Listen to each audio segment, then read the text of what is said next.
What if I told you that the same milk you drink could make your money plant grow faster, greener, and healthier, completely naturally? Yes, a simple mix of milk and water can turn into one of the best natural liquid fertilizers your plants will ever love.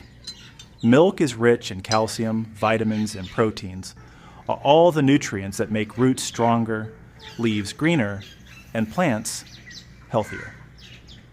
It also helps fight fungal diseases and improves soil life, making it a complete natural tonic for your money plant. Here's how you make it. Step 1, take 1 liter of clean water. Step 2, add 1 cup of milk to it. Step 3, mix well, and your 100% natural fertilizer is ready to use. You can use it in 2 ways. Spray it directly on the leaves once every 2 weeks.